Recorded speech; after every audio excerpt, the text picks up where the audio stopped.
Alors, bienvenue à vous si vous nous rejoignez. Je suis Gary, coach sportif depuis 2018 avec mon acolyte Mathieu ici, coach depuis 2020. Et si vous tombez sur cette vidéo, sur ce épisode podcast, c'est parce que l'idée de vous reconvertir ou de devenir coach sportif vous traverse l'esprit de plus en plus et vous voulez soit passer à l'action, soit changer de métier tout simplement pour faire un job de passion, plein de passion. Et justement, pendant cet épisode-là de l'heure des coachs, le podcast des coachs sportifs, pendant 1 heure, on va vous dévoiler les coulisses de comment devenir coach sportif déjà. Et est-ce que c'est si bien, si intéressant? Et puis voilà, si ça vous correspond. Salut Mathieu.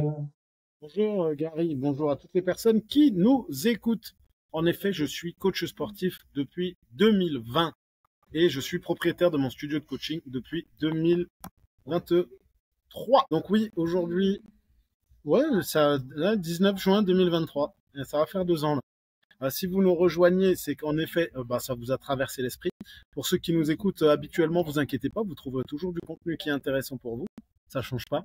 Euh, Et sinon, oui, en effet, moi, ce que je vous invite tout de suite à faire, si vous nous rejoignez à l'instant et que vous ne connaissez pas forcément, c'est de rejoindre notre groupe WhatsApp, les futurs coachs sportifs, qui est un groupe WhatsApp d'entraide et d'ailleurs qui vit bien. Et on vous remercie tous ceux qui font partie de ce groupe. Merci de votre entraide et de vos partages. Donc, n'hésitez pas, les liens, vous les retrouverez directement, comme d'habitude, là-dessous. Donc, n'hésitez pas à rejoindre notre groupe WhatsApp. Voilà. Groupe WhatsApp totalement gratuit, évidemment, en plus de l'entraide des futurs coachs. Vraiment, c'est des TEP au succès, donc des examens d'entrée jusqu'au succès en tant que coach sportif. Donc, n'hésitez pas, rejoignez le groupe, c'est 0 €. Et en plus de ça, vous allez avoir un peu plus de nous plus facilement, donc c'est sympa. On est d'accord. Et on a bien dit des coachs sportifs au succès. Donc, si vous n'avez pas atteint le succès, continuez à rester. Ouais, c'était un tacle. Parce que, on le répète assez souvent dans nos podcasts, il y a écouter, il y a implémenter. C'est deux choses totalement différentes. Donc, le but, c'est de mettre en action ce que vous apprenez, que ce soit sur le groupe, dans les podcasts ou sur nos vidéos. Le but, c'est de tout de suite le mettre en place. Que vous soyez futur coach ou coach sportif, c'est toujours pareil. C'est Est-ce qu'on ça m'entend bien, exactement. Gary? Pardon? On m'entend bien, ouais? Ah ouais, c'est bon. C'est depuis que j'ai mon micro barbe. On le voit même pas là. Du coup, on Pardon. va parler des différents diplômes pour devenir coach sportif. Donc, il y en a 4. On va plutôt dire 3. Parce qu'il y en a un, on va dire, c'est universitaire, donc ça correspond à la même case. Donc, vous avez pour devenir coach le CQP, instructeur fitness. Tout ce qui est diplôme STAPS, donc DUST, DUG, licence ou master STAPS, avec différentes mentions, mais ça j'en parlerai plus en détail après. Ou vous avez aussi le BPGEPS AF, donc activité de la forme, pour devenir coach sportif. Et là, c'est vraiment dans l'optique du fitness. Mais après, il y a aussi BPGEPS APT, activité pour tous. Mais on n'en parlera pas ici, dans cet épisode. On parle vraiment de fitness pour un coach qui puisse coacher à domicile, en salle, en extérieur, etc., etc. On va aussi en commencer par le BPGEPS ou le CQP, t'en penses quoi? Je te dirais correction dans le BPGEPS APT, mais non, c'est bon, c'est pas intéressant, on s'en fout. Continue. Donc, vous avez déjà en tête de devenir coach sportif. La première des choses à faire, c'est de vous questionner sur votre pourquoi. L'ikigai, déjà, chercher un petit peu votre raison d'être, où vous en êtes par rapport à ça. Parce que c'est bien d'aimer faire du sport, mais faire du sport, ça n'a rien à voir. Donc il faut déjà avoir la réflexion de où je me situe dans ma passion. Est-ce que je suis prêt à la transmettre ou est-ce que j'ai juste envie d'aller là parce que en fait j'aime faire du sport. C'est hyper important de prendre conscience et de se poser les bonnes questions en fait. C'est ça, trouver son pourquoi, trouver son why. Le pourquoi, il vient d'un livre de Simon Sinek. Simon Sinek, c'est Start with Why. Pourquoi, donc l'ikigai, c'est un concept japonais qui permet de vraiment comprendre mieux pourquoi on veut devenir coach et pourquoi ça peut être vraiment le job de rêve, le job parfait pour soi. En plus de ça, c'est quelque chose qu'on a pu voir avec Mathieu quand on a intervenu dans les différents centres de formation dans lesquels on intervient. C'est que beaucoup de futurs coachs, donc beaucoup de stagiaires, d'étudiants, se projettent dans le diplôme, mais ils ne se projettent pas pour l'après. Donc quand on intervient pour parler de l'après, c'est totalement à côté de la plaque, où la question ne s'est pas posée, qu'est-ce que je vais faire après le diplôme pour gagner ma vie avec le coaching? Donc c'est une question que vous devez poser dès maintenant, c'est comment je vais faire pour réussir à gagner ma vie avec le coaching derrière. Quand je dis ça, il y a des gens en formation, ils se disent même pas, est-ce que c'est salarié, est-ce que c'est indépendant, est-ce qu'on va m'embaucher, est-ce que je vais avoir un CDI, est-ce que je vais faire de l'intérim, est-ce que je vais être en micro-entreprise? Ils se posent même pas la question. Donc la deuxième question après le start où ils voient le pourquoi, ça serait déjà de se projeter pour l'après, avant même d'avoir commencé. Ah oui, parce que il y a une. En fait, il faut vraiment prendre conscience qu'il y a un monde entre ce que vous imaginez et la réalité du terrain. C'est-à-dire que, ouais, non, mais de toute façon, moi, on m'a déjà dit qu'on me prendrait du coaching. En fait, tu vis dans l'expectative que un tel et un tel te prennent du coaching comme ils ont dit qu'ils allaient le faire. Et tu te retrouves rapidement, bah, déjà à devoir payer ton URSSAF. Et surtout, bah, quand tu te rends compte qu'en fait, un tel et un tel, ils t'ont dit qu'ils te prendraient du coaching, mais que finalement, non. Et que la plupart des gens veulent des programmes gratuits, et ben, tu vas commencer à te dire, j'aurais peut-être dû me mettre des objectifs et définir un plan d'action pour réussir à gagner ma vie dès la sortie du diplôme. Ça, c'est très, très important. Et il y a beaucoup, j'ai d'ailleurs fait une vidéo là-dessus aussi, hein, si mes souvenirs sont bons, mais il y a beaucoup de désillusions et on se rend vite compte que qu'il y a énormément de coachs qui arrêtent, même pas la statistique, c'est dans les 2 ans, mais tout de suite en sortie de diplôme parce qu'ils se heurtent à un mur et que c'est trop difficile à gérer. Donc ouais, ce que Gary dit, c'est hyper important. Pensez à l'après avant même d'avoir commencé. Et puis déjà, savoir une chose de très importante avant même qu'on puisse dire les différents diplômes pour pouvoir accéder à ce job de coach sportif, en tout cas pouvoir faire ce métier de façon légale sur le territoire français, euh, c'est que salarié ou indépendant. Si vous pensez que ce salariat dans le coaching sportif, ça existe encore. Attention, souvent c'est du plateau, du cours collectif, et c'est des contrats de 10, 24 heures, 35 heures, mais c'est de moins en moins le cas. Donc si vous pensez être salarié après le diplôme, ça va être très compliqué pour vous. Peut-être 1%, 2% d'entre vous le seront, mais ça va être très très très court terme parce qu'à un moment donné, les clubs qui proposent ce genre de modèle salarié, qu'on connaît très bien en France avec le SAIN CDI, ils vont tous tomber un à un parce qu'aujourd'hui c'est le personal training. Là, je suis en contact avec une grosse franchise de salles de sport en France. Même eux, qui étaient vraiment ancrés dans ce système de salariat, sont passés au personal training. Donc, et pourtant, c'était loin d'être gagné. Et ils sont passés, ils essayent tant bête mal aussi. Donc ça pour vous dire, pensez indépendant. Donc ça va être un peu difficile peut-être pour vous, parce que toute votre vie, vous êtes éduqué, doctriné par l'école à être un bon petit salarié et attendre sa retraite en faisant un job qui lui plaît pas forcément.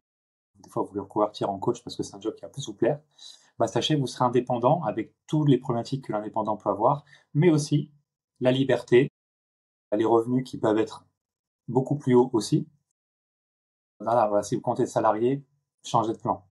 Ça ne sera pas ça. Après, peut-être, c'est important aussi de nuancer, peut-être que vous êtes quelqu'un qui fait des cours collectifs depuis longtemps, vous participez à des cours et vous vous dites, eh ben, je ferais bien ça, parce que ça existe aussi, hein. J'ai eu le cas de figure là récemment de deux coachs qui sont en CQP parce qu'elles ont fait pendant des années des cours collectifs, tu vois, elles ont participé à des cours collectifs et elles ont décidé de faire ça de leur vie. Voilà. Non, moi je respecte, je respecte. Mais c'est aussi important de voilà, ça peut arriver. Maintenant, C'est pas la si vous masse, êtes donc on s'en fout. voilà, si vous êtes pas dans ce cas, si vous êtes dans ce cas de figure, parce que l'heure des coachs, ça s'adresse à tous les coachs qui arrivent. Moi, je suis désolé, c'est Non. possible que quelqu'un se retrouve là-dessus. Tu dis, tu veux devenir coach?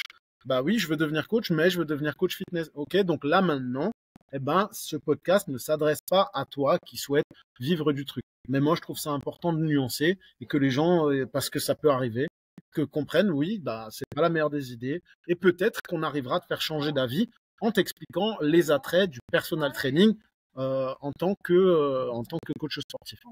Voilà. Surtout qu'au niveau diplôme, il y a quelques années, voilà, on forçait, on conditionnait les gens à prendre le BPGEPS avec les deux mentions. Absolument, parce que tu allais être embauché si tu avais Courco. Donc même les hommes, on les matraquait avec ça. On les matraquait, matraquait, matraquait. Ah non, sans Courco, tu ne trouveras pas, tu gagneras pas ta vie. Même en STAPS, hein, pour moi, c'était le cas, on m'a conditionné avec ça. C'était des femmes hein, qui faisaient les cours, donc forcément, ils n'avaient pas dire l'inverse. Et au final, aujourd'hui, on voit une espèce de retour de flamme, parce qu'au final, bah, les cours co ne font pas gagner la vie véritablement en personne. Le plafond de verre, il est très vite atteint. C'est pour ça qu'on ne parle pas de cours co plus que ça aujourd'hui, parce qu'on parle vraiment de personal training, on peut vraiment avoir gagné sa vie à 100% avec ça. Cours co, malheureusement, souvent les gens ne sont pas dans une même salle, ils courent à droite, à gauche, dans plein de villes. Enfin, c'est très, très complexe. Puis Je crois plus au small group personnellement aussi. Et la clientèle sont des cours collectifs aussi, c'est les personnes qui ont connu l'époque des Les Mills et des Veronica Davina aussi. On voit que c'est très ciblé public cible, ceux qui ont déjà connu ça à l'époque. Et aujourd'hui, par rapport au CQP, justement, il y a de plus en plus de personnes qui sont plutôt, je prends muscu en priorité, mais il y a très peu de gens qui prennent le CQP seulement en cours collectif. C'est rare. Ça existe comme dit, ouais, mais c'est rare. Après, ouais, franchement, comme tu disais, c'est rare, mais après, c'est aussi important d'en parler. Maintenant, les cours collectifs, ouais, ça va vous tuer de toute façon. Mais, tu vois, moi, quand j'ai commencé, on m'a dit pareil, hein. Oui, mais sinon, si tu veux trouver. Mais sauf qu'en fait, le marché français est en train de changer. Et tu vois, je me dis que souvent, les centres de formation, ils n'ont pas appliqué le changement qui s'applique au marché français. C'est-à-dire que bah, tu vas sur le marché français, il y aura de plus en plus de personnel trainers indépendants parce que de toute façon, c'est amené à être comme ça et c'est tout. Il n'y a même pas débat à avoir. Les centres de formation, eux, ils vont quand même te dire oui, non, mais il faut que tu fasses les deux options Ouais. parce que si tu veux obtenir un contrat, Parce que ça machin, mais rend après, plus tu as des... d'argent aussi. Ça rend plus d'argent parce que c'est plus cher. Ouais, bon, ça c'est logique, on leur en voudra pas. Mais c'est vrai que des coachs qui ont envie je donnerai pas de nom d'enseigne, mais des coachs qui ont envie d'aller travailler chez un tel ou un tel et de faire plein de cours co et de machin, il y en a vraiment plus beaucoup, tu vois. Je te prends un exemple. Dans la première promo dans laquelle j'étais formateur, il y avait moitié-moitié à peu près de gens qui voulaient bosser en salle et de gens qui voulaient devenir personal trainer. Même peut-être plus de gens qui voulaient bosser en salle. Maintenant, sur une promo de 25, tu en as 3 qui te disent qu'ils vont bosser en salle. Et ils te disent c'est temporaire, le temps de développer mon activité. Donc là, en 5 ans ou en 4 ans, ouais, il y a eu un changement radical et ça va continuer de la même manière. Bah moi en STAPS, toi, j'ai ce phénomène-là. À l'époque, c'était très genré. Les coachs, ceux qui veulent devenir coach, étaient 100% hommes quasiment. Tu avais deux, trois filles qui se battaient en duel en troisième année. Aujourd'hui, apparemment, on est quasiment à 50-50, tu vois. Donc c'est pour dire l'évolution du truc. Et j'ai même eu, je crois que je t'ai déjà dit, j'avais eu il y a quoi, sur un an, j'avais eu 3 stagiaires de troisième qui voulaient découvrir le job de coach sportif. C'est-à-dire que le job maintenant, dès la troisième, hop, coach, c'est normal. Tu vois, les parents, ils me les emmenaient, allez, let's go. Ah ouais, j'en ai deux là. J'en ai eu une récemment qui veut se diriger vers ça et j'en ai une autre qui arrive, elle hésite entre kiné du sport ou coach sportif. Ouais, ouais. Donc ouais, mais c'est bien parce que c'est des générations qui sont comment dire, sensibilisées à tout ça. En troisième, on m'a dit, tu veux faire quoi? Tu veux faire hôtellerie ou chaudronnerie? Mais ta grand-mère, en fait, je veux faire ni l'un ni l'autre. Putain, j'ai envie de faire autre chose. Donc c'est bien, c'est cool. Et que les parents accompagnent aussi les plus jeunes là-dessus. Je trouve ça bien. Les nouvelles générations de parents qui font du sport et qui amènent leurs gamins. Ça, c'est cool. Oui, oui, bah, c'est sûr. Mais ouais, voilà, en fait, donc faut se poser la bonne question de pourquoi et surtout comment je vais faire après, parce que le diplôme, bah, en France, on nous matraque avec les diplômes, hein. Mais je peux vous garantir que le diplôme, hein, ça fait pas l'homme. Par contre, c'est l'homme qui fait le diplôme. Gardez cette phrase en tête. Parce qu'en France, depuis la nuit des temps, on fait diplôme, diplôme, diplôme, diplôme. Je peux vous garantir que moi, je coach le moins diplômé de mon équipe, quasiment. Ben, depuis maintenant avec le CQP. Tant, c'est un autre niveau. Donc, c'est pas une question de diplôme. Donc, le diplôme, il va servir de droit d'accès à coacher, mais c'est pas parce que le diplôme, vous avez un bac plus 5, un master, que vous allez gagner 3 000, 4 000, 5 000, 10 000 euros par mois avec le coaching. Un Absolument grand pas. sage a dit, le diplôme te donne le droit de jouer, mais ne te garantit pas que tu vas gagner. Mais Non, surtout c'est qu'en clair. plus, surtout que j'ai pu voir, et c'est ça que j'aime bien avec le CQP, c'est qu'au BP et en STAPS, c'est encore plus ce que je connais, c'est que bah, les profs sont égocentriques, arrogants, et du coup, ils montent le chou à leurs propres étudiants. Du coup, les étudiants, quand ils sortent de STAPS, ça y est, je suis diplômé. Il y a personne. Non, mais c'est les autres, ils comprennent rien, de toute façon. Je suis trop fort, c'est pour ça. C'est Oh, vraiment vous ça, êtes hein. où? Là, je rigole, mais c'est vraiment ça. C'est vraiment le cas de figure de chaque petit Dupont et Dupont qui sort de STAPS. C'est bien la tristesse du truc et c'est bien pour ça qu'on fait ce podcast aussi. Comprenez. Donc ouais, qu'est-ce qui vous attend en sortie de diplôme? C'est aussi important de prendre conscience de ça, tu vois, de vous sensibiliser. Là, on vous a dit, il y a le pourquoi. Donc, ok, je réfléchis à mon pourquoi. Est-ce que je veux vraiment faire ça? Est-ce que je suis sûr que c'est ça que je veux faire? Parce que c'est une décision quand même. Et on le répète, c'est pas faire du sport. Parce que trop souvent, j'ai entendu, ouais, moi j'aime bien faire du sport. Alors je me suis dit, pourquoi pas? Non, non, non, non, non. Ça n'a rien à voir. Parce que là, tu vas transmettre un savoir. Et c'est pas si facile que ça. Et tu vois, il y a plein de gens qui arrivent, des stagiaires, Et ils ont une maîtrise de la technique, mais par contre, ils sont incapables de corriger ou d'amener une personne à avoir une bonne exécution de mouvement. Alors qu'en réalité, ça, c'est une base de ton métier, quoi.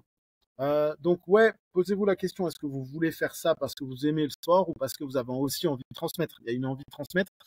Posez-vous la question de comment ça va pouvoir se passer après. C'est quoi mon plan d'action pour pouvoir développer et mettre en place?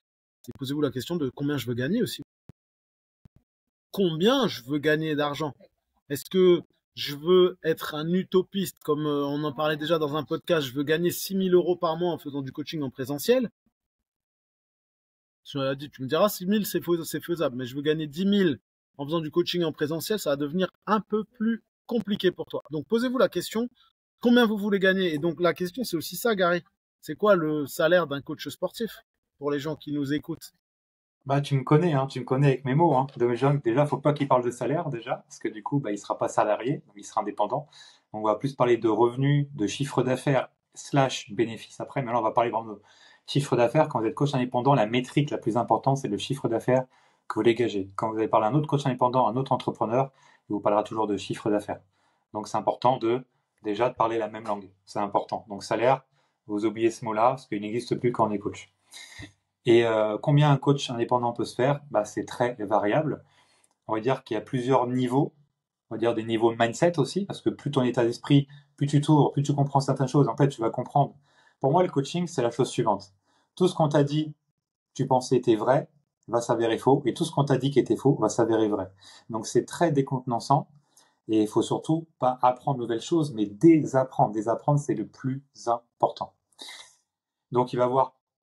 Premier palier, déjà, c'est bien de revenir au salaire du coup qu'on avait quand on était salarié, mais très vite casser ce plafond de verre parce que pour certains et surtout certaines, ce plafond de verre est vraiment un plafond de verre. C'est-à-dire que si je suis une femme qui s'est reconvertie dans le coaching et je faisais 1500 euros quand j'étais salarié à Decathlon par exemple ou en caisse, bah, il y a de fortes probabilités pour que si tu es dans ce cas-là, tu bloques à 1500 euros de chiffre d'affaires. Voilà, ça existe. Mathieu l'a vu en audit, je l'ai vu en audit, on le voit assez souvent. Donc ça, va falloir casser ça. Mais déjà, revenir à l'argent qu'on gagnait avant, c'est pas mal. Mais c'est vraiment la toute première étape, toute première étape. Après, il va falloir arriver aux 3000 euros par mois, qui est là le premier vrai palier. À 3000 euros par mois, on peut dire que tu vis du coaching. Et là, les choses sérieuses commencent. Et après, dès que tu vas arriver, pour moi, aux 5000 par mois de chiffre d'affaires, là, tu commences à être un très beau coach. Là, tu es un très bon coach. Donc, tu vas me dire, oui, mais non, mais Gary, c'est pas par rapport à ce qu'on gagne qu'on est un très bon coach, je sais pas quoi. J'ai pas de citer Bernard Tapie parce que bon, il est un peu clivant, mais bon, en même temps, je suis clivant, donc ça m'étonne pas. Oui, on s'en fout, vas-y. Bernard Tapie disait très simplement, il disait en fait, voilà, un entrepreneur, un footballeur, un attaquant, il est jugé par rapport au but qu'il marque. Un entrepreneur, c'est par rapport à l'argent qu'il dégage. Donc, c'est pour ça, je sais, un bon coach, il peut monter les échelons et arriver à 5000. Par contre, s'il est mauvais dans la technique et surtout dans la relation, il atteindra jamais 5000. Ou peut-être un mois, 2 mois, mais même pas. Donc c'est pour ça qu'il y a des paliers. Donc déjà, vous avez à faire 5000 euros par mois en présentiel, voilà, avec un système où vous êtes en one-to-one et voilà, c'est pas mal. Après, il y a d'autres paliers, mais on n'est pas là pour endurer, surtout pas sur cet épisode-là. On peut aller plus haut, mais avec d'autres techniques, du coaching hybride, du coaching en ligne, mais surtout pas en sortie de diplôme, vraiment avec de l'expérience en ayant déjà coaché. Donc on n'en parlera pas ici, mais on peut arriver aisément, si on se donne les capacités et si on se forme en continu, évidemment, on peut arriver à 5000 euros par mois, qui est vraiment top. Et voilà, je pense que 5000 c'est bien, tu signes? Ouais, mais par contre, seulement s'il y a Tina Arena pour aller plus haut. Ouais, Voilà, les plus anciens logique. auront la référence. Ouais, après, comme dit, je fais volontairement, je parle volontairement du mot salaire, puisqu'en réalité, ça n'existe plus vraiment. Ça fait, mince, ça fait combien d'années que ça n'existe plus le mot salaire? Ça fait un moment maintenant. Mais ouais, je suis d'accord sur les 5000, voire plus. Je suis tout à fait d'accord sur le côté, quand tu commences à être bon et que tu commences à te diversifier un petit peu, avec de l'hybride, tu peux faire beaucoup plus de chiffre d'affaires. Mais quoi qu'il arrive, c'est comme pour tout, il va falloir se forger une expérience. En fait, si tu sors de diplôme alors que tu es personne, arrête d'espérer que parce que c'est toi, eh ben, tu pourras vendre plus cher. Parce que c'est pas le cas. En fait, des coachs, il y en a partout. Regarde sur Instagram combien il y a de coachs, ou fais même le calcul. Euh, des centres de formation qu'il y a autour de chez toi. Moi, je prends l'exemple en Alsace. Non, juste dans le Haut-Rhin, tiens, dans un département, il y a 3 centres de formation différents. Ces 3 centres de formation par an, ils te sortent 4 promos chacun. Entre BPGEPS et CQP, tu as 4 promos qui sortent. 4 promos de 20 personnes à peu près. Ça fait 2, 4, 6, 8 multiplié par 3 centres de formation. Je ne sais pas combien ça fait. Je suis nul en maths. Donc, on va faire le calcul. T'as quoi, c'est 80 x 3? Ouais, un truc comme ça. Ah, c'est Ouais, 240. t'as 80 multiplié par 3 centres de formation, ça te fait 240 coachs qui sortent à l'année dans un département français. Et toi, tu te dis que, bah, en fait, parce que c'est toi, sur les 240, les gens ils vont venir chez toi. Non, c'est même pas la peine. Il suffit que tu sois limitrophe avec un autre département et tu verras, la concurrence, elle est doublée. Donc, non, c'est important de prendre conscience. Vise un certain chiffre d'affaires, mais d'abord forme-toi de toutes les manières et accumule de l'expérience, de la preuve sociale, et peut-être que tu pourras développer le truc plus tard. En tout cas, c'est ce qu'on te souhaite. De toute façon, on va pas se mentir, hein, les coachs qui arrivent à 3000, voire, et surtout 5000, ils se forment obligatoirement. C'est très faible le pourcentage qui arrive à 5000, genre sans aide extérieure, on va dire. Ça n'existe pas. Alors, c'est pas possible. Ça, c'est la réalité aussi, hein. Moi, toutes les promos qui sont sorties d'Orléans, à part ceux que j'ai pu recruter, et ça va pas très haut. Un peu agent d'accueil, c'est un peu coach, voilà, ça divague. Surtout qu'un coach qui va arriver vers les 5000 n'aura pas le même problème qu'un coach qui est même pas 1500. Parce qu'après, une fois qu'il va commencer à faire du chiffre, il va avoir le syndrome de l'imposteur. Le syndrome de l'imposteur, c'est pour quand tu débutes, très souvent. Quand tu commences à faire un peu plus de chiffres, ça va être le syndrome de l'objet brillant. Tu vas vouloir aller là où ça brille alors que tu réussis d'être très bien. Donc il y a plein de problématiques qui vont venir, mais pour le même moment. Donc c'est pour ça que lors des coachs, ce podcast-là, on peut le faire pendant 10 ans. Il y aura toujours quelque chose à appliquer et à développer. Ouais, totalement. J'ai envie d'insister aujourd'hui sur une nuance, là, parce que j'ai entendu ça récemment et ça m'a fait un peu tiquer. Réfléchissez à la clientèle que vous souhaitez avoir et réfléchissez à comment vous voulez l'avoir. En fait, c'est important aussi de se dire, ok, je veux travailler avec des personnes âgées, je veux travailler avec uniquement des femmes entre tel et tel âge, machin. Si vous vous dites, je veux travailler avec des gens qui ont de l'argent, c'est mort. C'est mort. Parce qu'en fait, c'est déjà de un, c'est un vieux stéréotype, un vieux cliché un peu débile, tu vois, de se dire, bah, parce qu'il a de l'argent, il va payer. Non, justement, non. C'est les gens qui ont besoin de toi qui vont te payer. Pas parce qu'il a de l'argent qu'il a besoin de toi, et c'est pas parce qu'il a besoin de toi qu'il a de l'argent. Donc, une fois que tu as compris ça, tu vas peut-être commencer à chercher des personnes qui ont besoin de toi. Parce que, ouais, une personne qui a de la thune, ouais, elle va pouvoir te payer tes services. Qui t'a dit qu'elle a besoin de toi? Et qui t'a dit que toi, tu seras capable de l'accompagner dans ses problématiques à elle?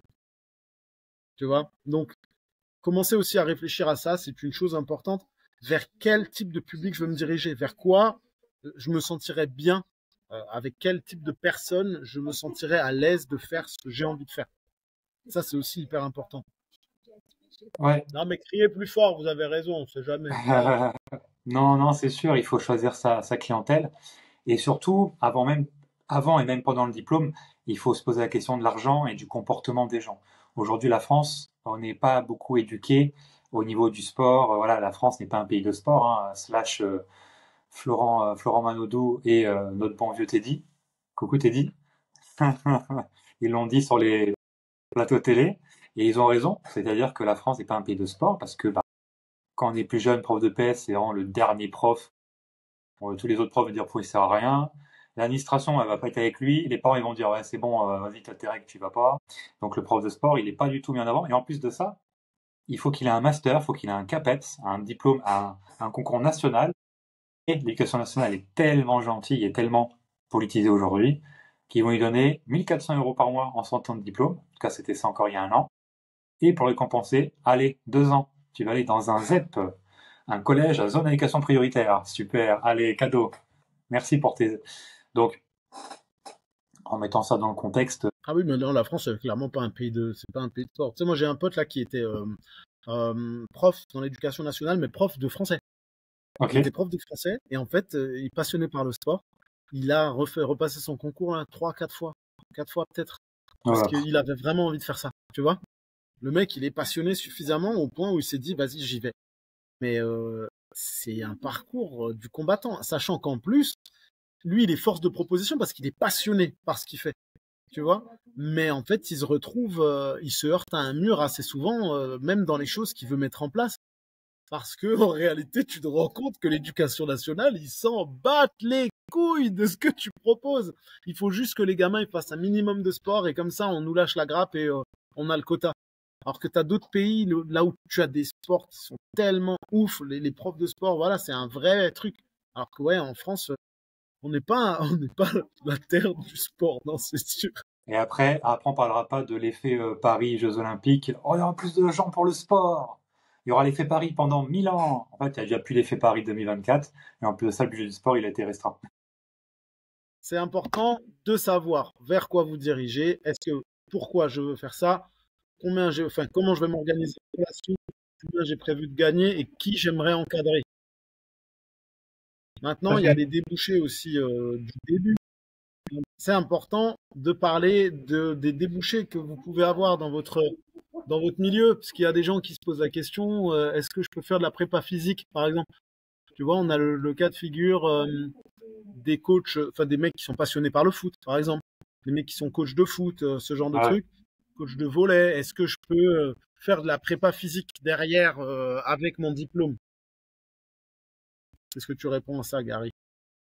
Que les études en STAPS seront les études en STAPS seront le plus propices pour ce genre de métier, préparateur physique ou préparateur mental. Et la réalité est un peu plus compliquée, un peu plus contrastée, pardon. C'est que voilà, il y a très peu de jobs. Les gens savent pas se vendre de base, les Français savent pas se vendre. Donc préparateur physique, il faut être dans une équipe pro, semi-pro ou nationale pour vraiment gagner sa vie avec ça. Et moi, souvent, tous les mecs qui ont voulu faire préparateur physique dans mon staff, ça, c'était très souvent le cas. Ils ont fini à coacher les bébés nageurs de Vierzon, tu vois. Donc, bon, c'est aussi ça la réalité, quoi. C'est bien aussi. Moi, je veux bien apprendre à nager d'ailleurs. Si quelqu'un est un bon coach pour natation, moi, je veux bien. J'ai besoin. Je flotte pas bien. Il fait ça de façon bénévole, évidemment. Donc, préparation physique, moi, je dirais vraiment préparateur physique, je dirais de faire STAPS, c'est déjà pas mal. Et de bien voir la différence entre PP et coach sportif aussi. Que moi, je comprenais pas quand j'étais en première année. Bah non, ça n'a rien à voir, hein. Après, là, c'est important, tu vois, parce que justement, je prends les cas de figure de ce que j'ai pu voir dans les différentes promos dans lesquelles je suis intervenu. Et c'est vrai qu'il y a quand même quelques mecs, tu vois, quelques footeux, quelques gens du basket, du volley, etc. Surtout les entraîneurs, ouais, qui se disent, bon, bah maintenant, vas-y, je fasse ça et je ferai de la prépa physique et j'interviens dans les clubs. Ouais, attention à pas confondre préparateur physique et personal trainer parce que c'est pas du tout le même métier. C'est hyper important de prendre conscience dès maintenant, parce que sinon vous allez vous heurter à un mur peut-être. Après, c'est vrai que le côté prépa physique, elle est hyper cool, surtout quand tu es quelqu'un de créatif, parce que bah, tu dois plus ou moins inventer des exercices par rapport au sport pour voir qu'il y a un transfert, la fameuse notion de transfert. Et elle est hyper bien pour les personnes créatives, mais est-ce qu'elle rapporte bien? Bah, ça dépend de tes connaissances, de ton networking. Et si t'as pas ça, et beaucoup de gens qui sortent de STAPS, en fait, ils sortent de STAPS totalement nus, c'est-à-dire qu'ils n'ont pas fait networking, et au final, ils se retrouvent attentistes, quoi. Donc, Mhm. Donc c'est la misère. Ouais. Euh, Gary, là on a dit de quoi, enfin, est-ce que je récapitulerai à chaque fois, c'est important, comme ça rentre dans la tête. Alors, pourquoi est-ce que je veux faire ce métier? Euh, Comment je vais m'organiser déjà par la suite? Vers qui je veux me diriger pour mon encadrement? Et combien je veux gagner? Il y a une autre question importante à se business poser. model. Euh, avant ça, avant ça même, quelles sont les qualités nécessaires à la réussite d'un personal trainer indépendant? Parce qu'encore une fois, on ne parle plus des coachs fitness. C'est quoi, selon toi, les qualités nécessaires vraiment au développement de l'activité d'un coach sportif? Les clients du coach vont s'identifier au coach suivant ses qualités, donc c'est un peu, c'est l'effet miroir, donc ça veut tout rien dire, tu vois. Ça veut dire que si, et après moi je pense il faut du courage, il faut de la persévérance, il faut de la, On va la il faut- refaire, on va la refaire. Quels sont les soft skills à avoir pour être coach sportif indépendant, Gary? Euh, savoir parler, Ok. il faut savoir bien parler, C'est-à-dire il faut que bien la roue tourne parler, à la tournée. parler, je pense pour avoir le maximum de succès, faut pouvoir parler à un adolescent comme à un senior. Enfin, un adolescent comme un senior. Faut parler différemment aux deux, mais pouvoir parler au maximum de la population pour pouvoir atteindre le maximum de résultats. Si on parle pas à une grand-mère comme à une une ado de 14 ans. Et on peut avoir une ado de 14 ans en coaching, hein, ça peut arriver, ou 16, 18, enfin peu importe. Savoir parler, savoir expliquer son offre, savoir expliquer, éduquer ce qu'est quoi le coaching. Soft skills, après, ça va être ne pas avoir peur de travailler. Tu vois, dans le groupe de coach, hier, j'ai posé la question qui c'est qui travaillait le 1er mai, et je voulais savoir. Et bon, au-delà du fait que peu de monde ont répondu, en fait, normalement, si tu travailles bien et tu es bien dans le coaching, en fait, le 1er mai ou un autre jour férié, pour toi, c'est censé être un jour comme un autre. En tout cas, encore plus au début. Après, tu peux faire des choix, mais au début, tu dois, du coup, encore une fois, travailler quand les autres ne travaillent pas. Et qu'est-ce qui est plus symbolique que le 1er mai dans la phrase que je viens de dire? Ouais. Ah, moi, j'ai bossé hier. Hein. Je pense que toi aussi, d'ailleurs. Ça coule de source. Ouais. Voilà. Attends, j'ai une doléance parce que j'ai mis le poussin piou pour faire chier mes adhérents et en fait, ils sont pas d'accord d'avoir le poussin piou. Gary, est-ce que tu aurais une chanson pourrie à mettre, s'il te plaît, juste? Au pays de Tchoupi, qu'est-ce qu'on est bien. Voilà. Merci, Gary. Ils vont prendre Choupi dans la gueule. Alors, Choupi, le générique. Voilà, c'est bon. Impeccable. Non, en plus on me menace de faire du bruit. Bref, donc les soft skills, pour ceux qui ne savent pas, les soft skills, c'est des qualités que vous avez, que vous aurez la possibilité de développer hein, simplement, mais qui vous seront nécessaires en tout cas. C'est des choses qui doivent couler de source pour vous, parce que tu as employé le couler de source, il faut que ça coule de source. Il faut que ce soit quelque chose avec lequel vous êtes à l'aise. Donc le but, c'est vraiment d'avoir ces qualités-là ancrées en vous, si possible, comme savoir parler. À savoir parler, si tu ne sais pas parler ou que tu n'oses pas parler en public, ça va être très compliqué de pouvoir démarcher et d'avoir un métier dans lequel tu es à l'aise parce que tu vas devoir démarcher les gens. Enfin, démarcher, on s'est compris. Hein.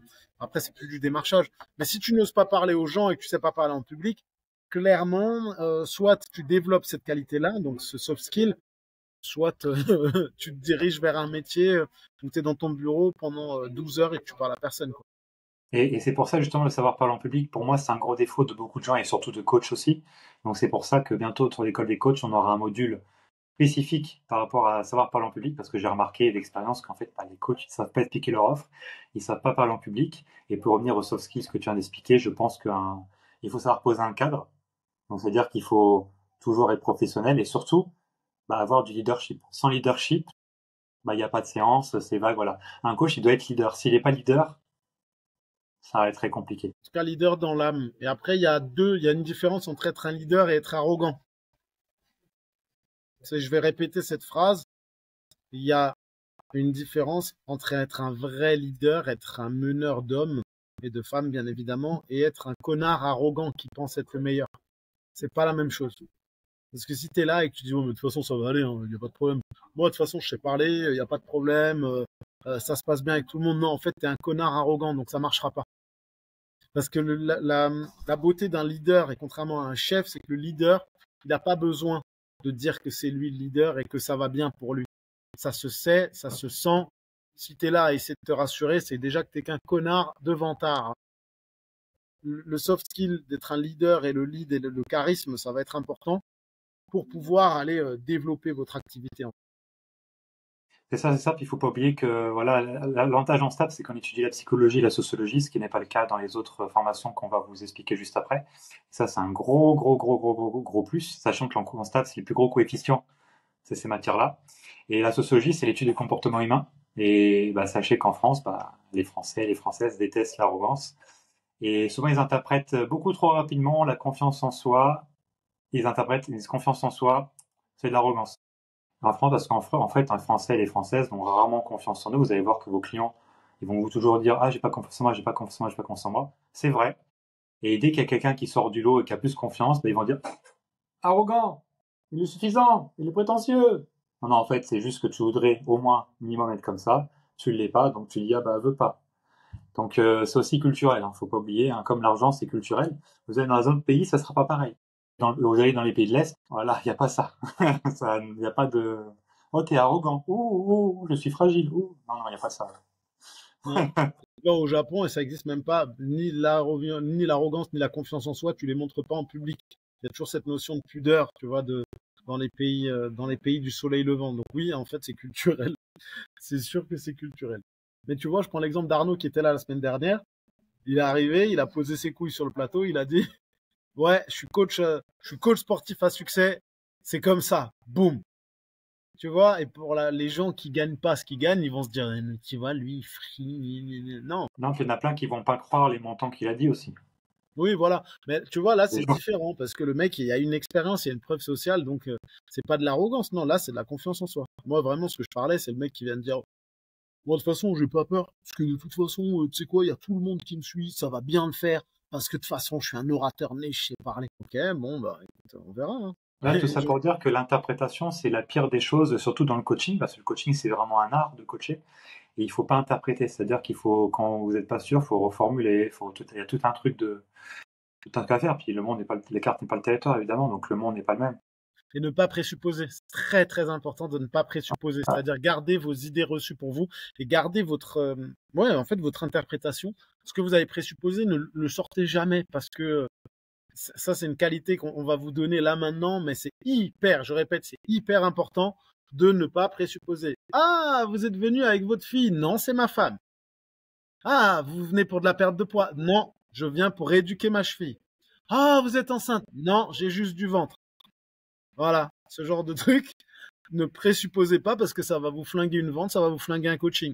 C'est pas parce que quelqu'un est en surpoids apparent que la personne ne se sent pas hyper bien dans ses pompes et qu'elle a peut-être juste un problème de réathlétisation de son genou.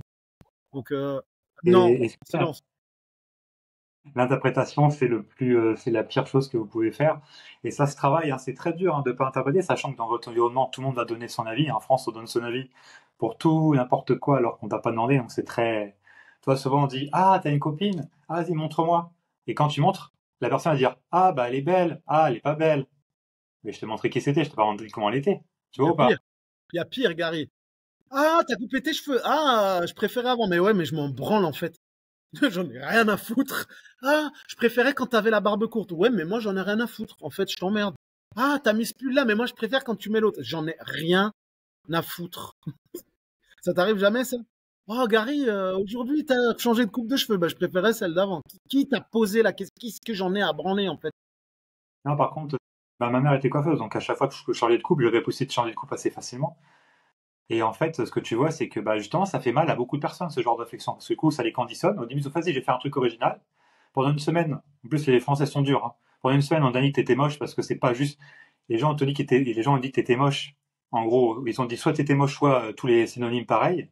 Donc toi, pendant une semaine, ils vont dire ça pendant une semaine. Et quand tu retournes chez le coiffeur, tu vas faire la même coupe qu'avant. Parce qu'en fait, là, on ne disait rien, donc t'es tranquille. Et ça, c'est un gros problème en France, d'ailleurs. Et t'imagines, tu montres la photo de ta meuf et les gens ils disent ah putain, ah elle est super, elle est magnifique, ah elle est dégueulasse. Ah bah c'est gentil, merci Pedro, merci Allez, Didier, danse, merci super. Jacqueline. Souvent c'est Jacqueline hein, Et de qui toute vont le façon, dire. s'ils te le disent pas à toi, s'ils te le disent pas à toi, ils le diront derrière ton dos. Ils vont attendre, ah, putain, t'as vu sa meuf, elle est moche, hein, ou c'est moi, elle est vraiment moche. Mais en fait, est-ce qu'on t'a posé une question? Est-ce qu'on t'a demandé ton avis? Non, on s'en fout, en fait. Et quand vous aurez compris ça aussi, bah, que c'est important de s'en foutre aussi, vous allez voir que vous allez glow up. Tu vois, quelqu'un, je prends l'exemple de toi, Gary, la vidéo là où tu te trimbales avec un carton, là, tu as un carton sur le dos pour aller dans ton Basic Fit. Il y a combien de personnes qui vont se dire non, mais je veux pas le faire, les gens ils vont me prendre pour un fou, les gens ils vont se foutre de ma Ah gueule. ouais, Non, c'est sûr. qu'est-ce que j'en ai à secouer? En réalité, on s'en fout. Et prenez conscience du fait que s'en foutre, ça va vous libérer de beaucoup de choses. Beaucoup, beaucoup de choses. Bah, sachant qu'en fait ils n'ont pas le choix parce qu'en fait une fois que vous passez coach sportif, en fait vous passez personnage public local. Donc en fait on va forcément parler de vous, on va fantasmer sur vous, on va vous expliquer les trucs que vous avez fait alors que vous n'avez jamais fait. Moi j'ai appris des trucs sur moi depuis que je suis coach et c'est énorme. Hein. J'ai appris des trucs, et la personne vit en tête, elle est persuadée. Hein. Ça s'est jamais arrivé. On va parler de vous dans les soirées où vous n'êtes pas invité.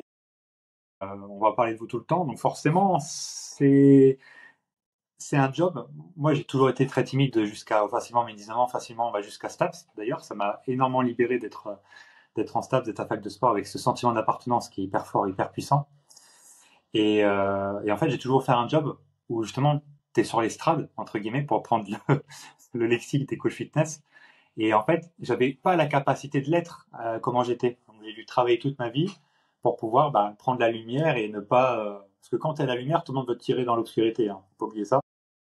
Donc, tu es là, tous les gens veulent t'abattre. Hein. C'est comme tout. Hein. Notre cher président, quand il faisait ses trucs à côté avant d'être président, personne parlait de lui plus que ça. Hein.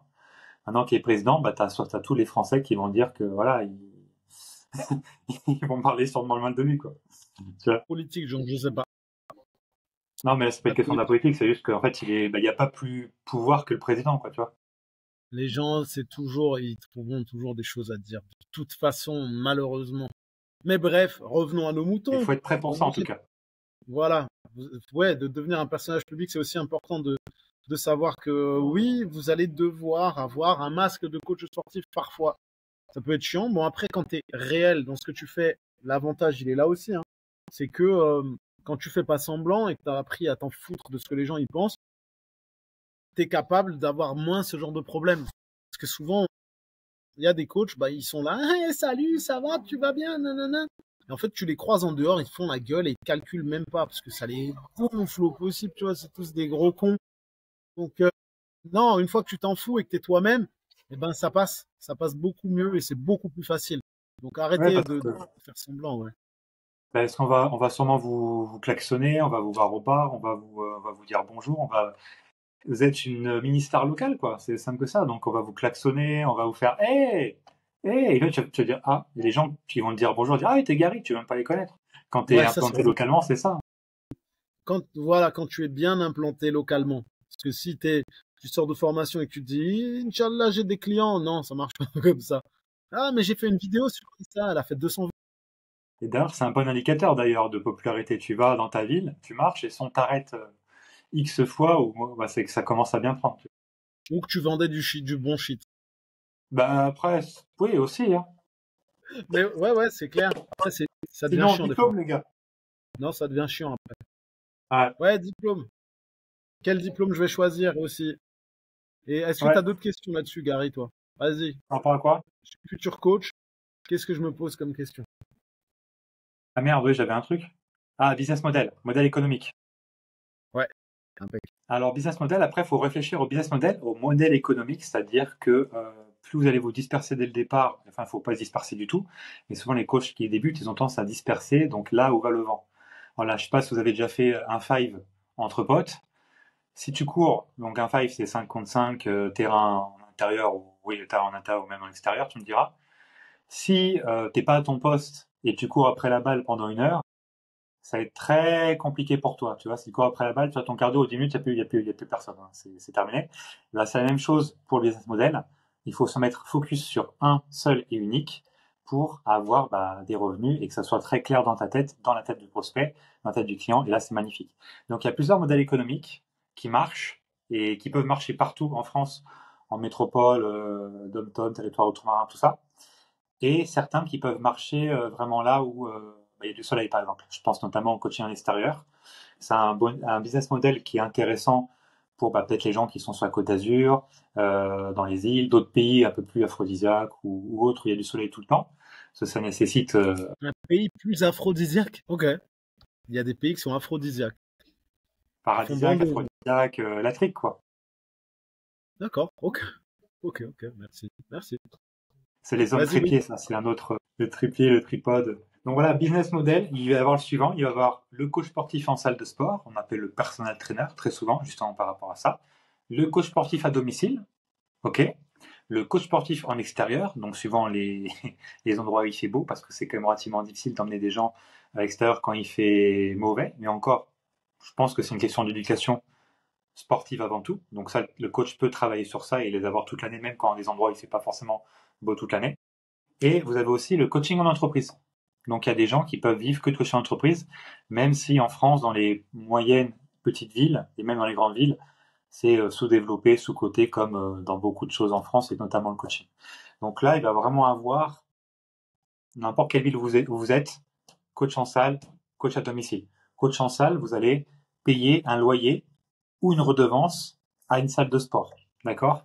Donc ça peut être Basic Fit, Fitness Park, GigaFit, la part fitness, On Air, Magic Form, ça peut être plein d'autres salles. Là, c'est les principales que je me rappelle.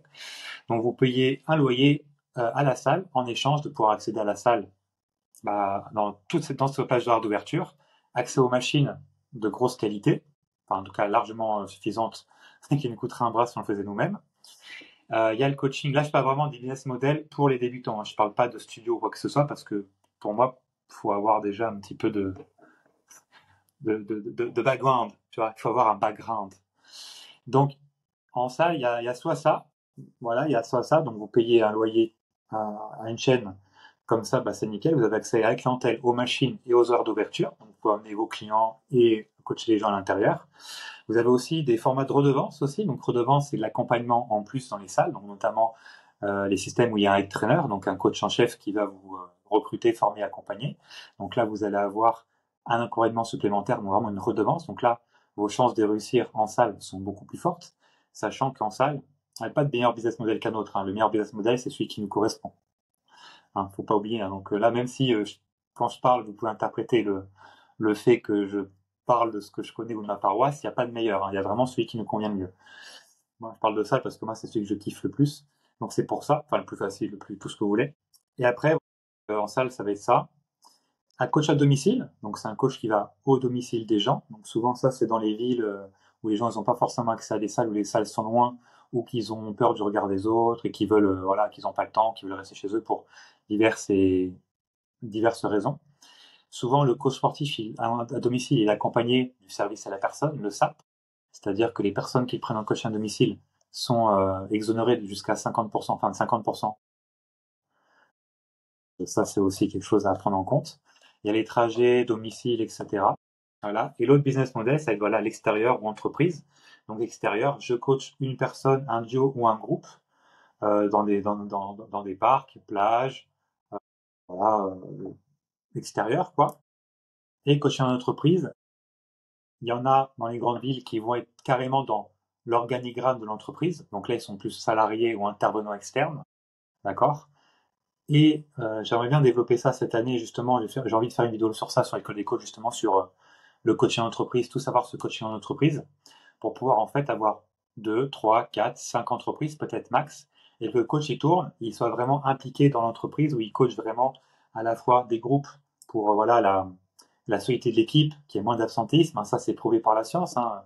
Quand les coachs en entreprise, les gens sont moins en retard, sont moins absents, il y a une grosse cohésion d'équipe, CF Team Building, hein, Team Building ça existe depuis quelques années, maintenant peut-être moins une décennie, et il y a d'autres modèles à faire directement à coacher dedans, enfin il y a plein de choses à faire, et c'est beaucoup très très très ce côté, donc pensez à mettre un pouce sur YouTube, 5 étoiles sur Spotify, et surtout vous abonner, c'est très important pour ne pas rater cette vidéo sur coaching entreprise qui sera sur la chaîne. Et ça c'est tout ce qui peut marcher quand vous sortez de diplôme, on va pas vous me dire non mais il y a le coaching en ligne, tout ça.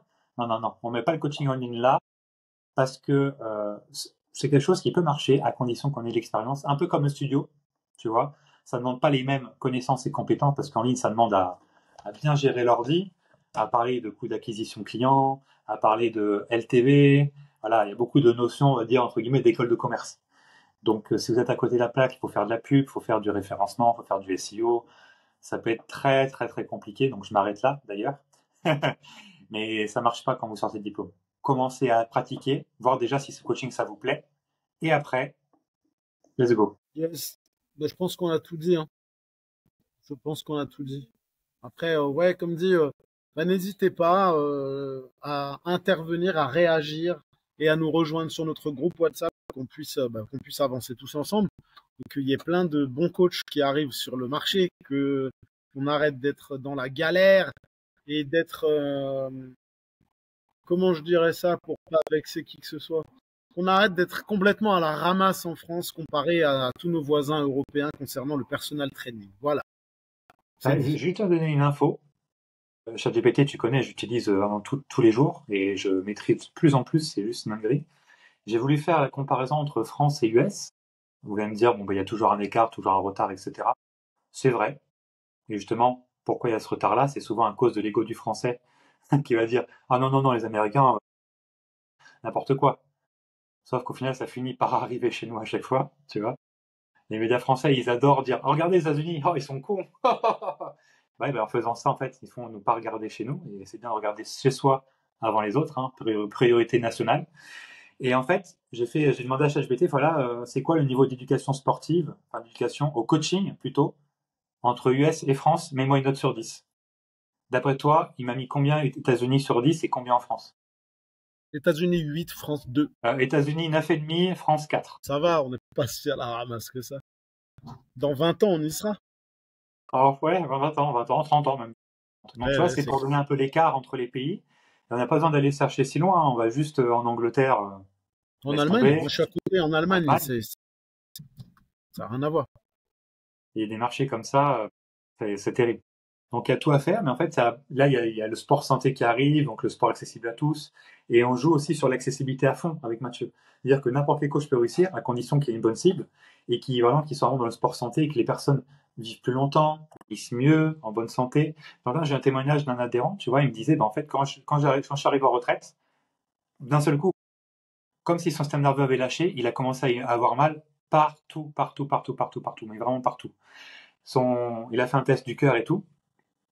Et comment dire, l'infirmière, elle lui a dit après, elle dit, bah voilà, si vous voulez pas que je vous revoie, il va falloir aller en salle de sport. Il a jamais été en salle de sport avant ses 65 ans. Là, il y est depuis 4 ans, il vient 3 fois par semaine, il s'est fait des potes seniors, puis bah, même moi, puis plein de gens à la salle. Là, c'est convivial et tout. Je fais en sorte que ça soit convivial. La convivialité, c'est un des points clés aussi en soft skills, hein. Créer la convivialité et ne pas se servir de la convivialité des autres. Il faut être la lumière et pas se servir de la lumière de quelqu'un d'autre. Tu vois, comme ça, on n'est jamais mieux pas soi-même. Et ça, c'est vraiment vrai en coaching encore plus. Et il m'a dit, en fait, là, mais je n'ai plus mal depuis que je fais la. Et en plus, il fait quoi? Il fait du vélo, de la marche. Merci, au revoir. J'ai fait un peu de muscu, mais très très peu. Mais il a plus mal partout. Il n'a plus mal. Comme quoi, tu vois, c'est important de pratiquer à sa hauteur, à son niveau. Et ça, il me disait ce matin, il me dit ce matin, quand je vois mes potes qui n'ont pas de sport, ils sont en train de se plaindre. Le matin, c'est là, il fait, oh, j'ai mis 10 minutes pour me lever. Et lui, il rigole, il fait, bah, t'as qu'à venir avec moi. Tu vois? Ouais, bah oui, c'est clair. C'est un accélérateur, le truc. Ça aide Ah, à bien vieillir, ça aide à tout, en fait, oui. Donc le côté santé, ouais. Les objectifs, c'est bien, mais par contre, le bien-être, ça a pas de prix, putain, ça a pas de prix. C'est important de le comprendre. du coup, on split sur les diplômes ou pas? Comment? On split sur les diplômes? Vas-y, diplôme. Quels sont les diplômes envisageables? Vas-y, BPGEPSAF. Qu'est-ce que tu veux que je te dise sur le BPGEPSAF? Bah, la durée, la fourchette de prix. BPGEPSAF, durée de 10 mois. Ça dépend après si vous avez les deux options ou pas. Donc, activité de la forme, tension, haltérophilie, musculation, ou si vous faites aussi cours collectif. Sur 10 mois, donc un peu plus de focus sur les méthodes en musculation, méthodes d'intensification. Vous allez avoir de l'anatomie, de la physiologie, de la biomécanique, ça c'est vachement intéressant. Vous allez avoir une base de tout ce qui est pas commercial, mais sur l'UC1 et 2, tu vas quand même devoir être capable de mettre en place une animation, de déceler certaines choses dans ton entreprise, etc. Donc il y a un tout petit côté entrepreneurial qui est vraiment minime et vous allez aussi avoir un petit peu de côté légal. Voilà, donc le BPGEP, ça va être plus intéressant pour les personnes qui partent de rien, qui n'ont pas de background ou pas de bagage. Voilà, c'est bon, je pense que c'est suffisant. J'en profite tant que ça a bugué, hein. 1 égale 1, t'avais juste. Sinon j'écris 1 égale 2. C'est le mountain climber. C'est pas 1, 2. C'est 1, 2, 3, 4. Sinon, j'écris 1 égale 2. Bah oui. 200, 200, ça fait 200. Si tu as écrit 200, 1 égale 2,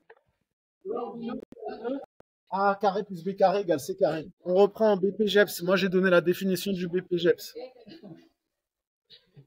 À ton tour, Gary, je te laisse parler de ce que tu as fait toi, le Dust. Ah merde, t'as pas fait un Dust, toi? T'as fait STAPS. Non, non, non, non, c'est intéressant, je pourrais en parler. En fait, du coup, moi j'ai fait STAPS, donc fac de sport, donc STAPS, sciences et techniques des activités physiques et sportives, hein, mais bon, on s'en fout, en fac de sport, quoi. Là, il y a plusieurs possibilités. Vous avez donc DUG, donc moi j'ai le DUG STAPS, c'est-à-dire que j'ai validé la deuxième année de licence. D'accord? Donc il y a peu de gens qui le savent, mais une fois votre deuxième année validée, vous pouvez avoir votre carte professionnelle, donc arrêtez la licence, arrêtez la fac. Voilà. Après, vous avez la licence qui est Bac plus 3. D'accord? Et master, bac plus 5. Donc pour être coach, juste un DUG suffit, un DUG, donc diplôme universitaire, je sais plus quoi. Et après, vous avez plusieurs mentions dans les stats. Vous avez soit éducation motricité, mais ça c'est plus pour le parcours de professeur de PS. Vous avez APA, ça c'est pour tout ce qui est sport santé, handicap, tout ça, c'est pas mal. c'est très orienté médical et très orienté enseignant à pas. Donc souvent, la précarité future. À part activité physique adaptée, si jamais.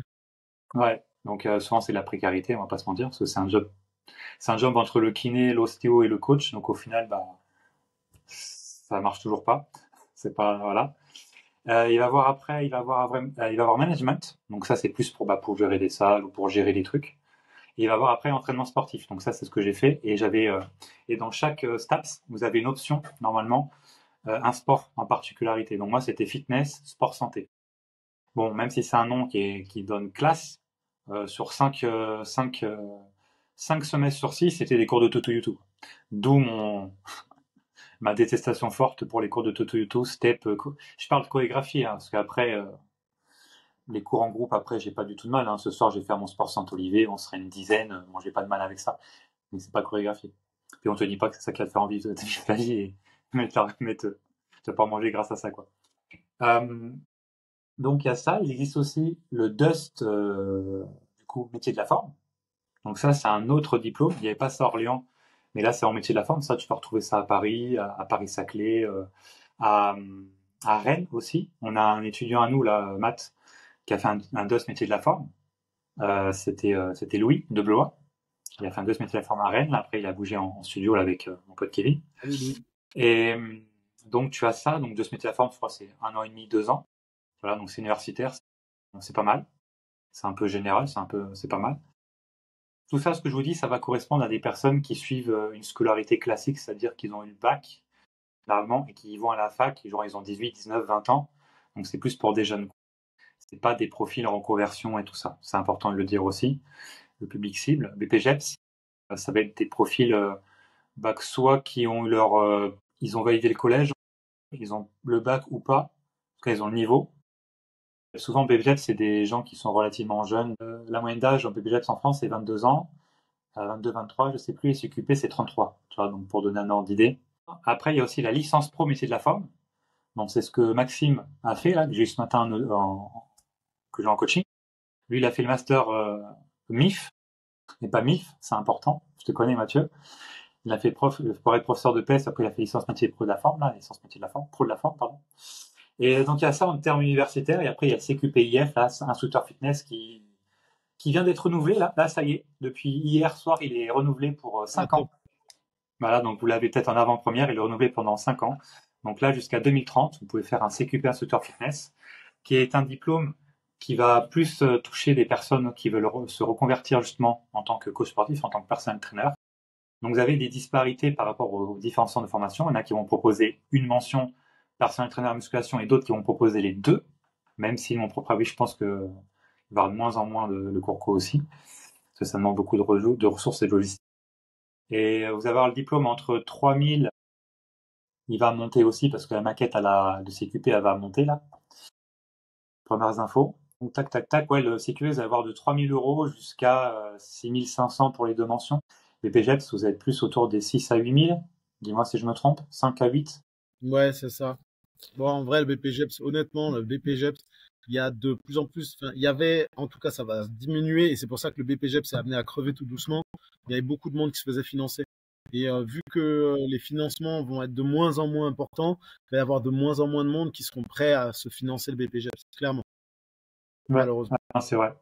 Puis après, il faut que ça soit enfin, c'est tout un système particulier. Après, on pourra en reparler ça dans un autre épisode de comment on fait pour avoir un stage, se faire financer, etc. Tu vois, ça peut être pas mal ça. Donc, c'est Cupers Fitness, donc ces montants-là, c'est de 3 mois à 6 mois, globalement. 3 mois à 6 mois. 3 à 7 pour grossir le trait. Et vous allez avoir du PPGEPS en plus intense, donc en plus court et en plus intense, au plus rapide, voilà, en mode raccourci. On va vous parler quand même un peu de marketing et un peu de nutrition, ce qui n'a pas nécessairement dans les PPGEPS, différents centres de formation.